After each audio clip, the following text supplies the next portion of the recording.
Okay, hi YouTube, Mr. The Boss here. In this video we're going to be talking about the Galaxy S6.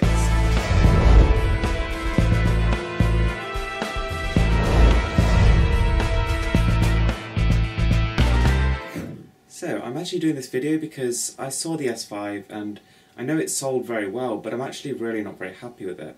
And in this video I'm going to talk about the things that I really want to see in the S6. And if these things do happen, then the S6 will definitely be the best phone of 2015. So the first thing I want to see is a graphene battery. Now, as you may already realise, while smartphones, they're making exponential leaps in terms of performance and innovation and all these sorts of things. But one of the few things that's really stayed where it is battery. And, there's been a lot of recent research and development into the use of graphene. Now, graphene actually promises to be able to give something like 7 to 8 times the normal battery life of what we see at the minute for something that sort of fits into maybe a fifth of the space. So I mean, if actually Samsung managed to put this into the Galaxy S6, it'll be incredible. On top of that, it should be able to charge within a fifth of the time. So, we're talking about something like an hour charge to give a battery life of a week. Now that's incredible. So the next thing I want to see in the Galaxy S6 is a flexible display. Now you may be aware that 2 years ago at CES, Samsung demonstrated its flexible display technology. And this is basically a way of making the LCD so that it actually flexes. And this is actually using some sort of plastic which actually looks like glass.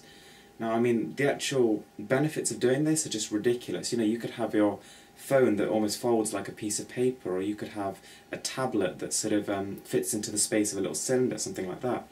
And, it's just incredible. If they can actually manage this year to bend the displays round, then I think they could just have limitless possibilities with the Galaxy S6, and it would just be a totally awesome sellout feature. Right, so the third thing I really want to see in the Galaxy S6 is a massive boost in processor technology. So as you already know, like the Snapdragon 800 was a big jump over the previous year's S4 Pro. But last year, I mean, we've not really had any progress. The 801 was a slightly overclocked 800, and the 805 was, again, just slightly better than the 801. And it sort of feels like they're making new chips just for the sake of it. So what this will actually do is allow developers to port console games to phones. Now I know all the companies keep saying that each generation they say we're delivering console quality experiences, but really they're not. And that's because the actual mobile devices at the minute are just not quite powerful enough to port the console games over. So they've got to make mobile equivalents, which, they're rife with in-app purchase and they're really terrible. So I'm suggesting that if Samsung managed to double the performance of their next-gen Galaxy phone, it'll actually incentivize developers to be able to port their console games over to mobile, where they have an absolutely massive audience and they'll just be a sellout success. I mean, you can just imagine going to work and being able to sort of take your phone out and play a game of Skyrim on the way. It's just, it's incredible. Right, so the fourth thing I think Samsung really need to do is to make the best camera they can without pushing up the megapixel count unnecessarily.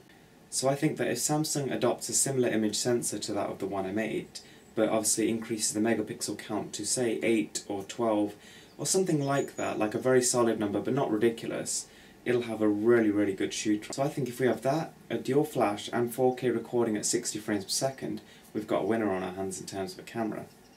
Now the last thing I want to see on the Galaxy S6 is better speakers. Now I think phone manufacturers actually underestimate how much people use their phones for music. I mean, for a lot of people it's actually the primary use. So what Samsung need to do is build in a dual speaker similar to that of the HTC One M8, and those speakers sound incredible. And having good speakers does a lot more than you think. Not only does it make your music more enjoyable, but it makes all your videos more enjoyable. Everything you do on your phone, your games, your apps, everything just actually comes to life when you have, dual stereo speakers that sound really good and crisp like the One M8s. So I think Samsung actually has a good start. I think that, just because of the amount of buzz that's created around Samsung's devices, if they nail the next-gen Samsung Galaxy, it'll just be ridiculous. I think it will easily outsell the iPhone. So, I mean, for example, the Galaxy S5 was only an incremental improvement on the S4, but at the same time it had a worldwide success. It's like Samsung's best-selling smartphone ever. So if Samsung actually managed to get a revolutionary phone in their next sort of generation, I think they'll just blow away the competition. They might even drive companies out the market, and I mean, they've got, I think, the biggest potential of any Android manufacturer, or any manufacturer in general. I mean, I think Apple is actually going downhill a bit. But anyway, that's for another time. So thanks for watching, guys. If you like this video, please give it a thumbs up and subscribe for more.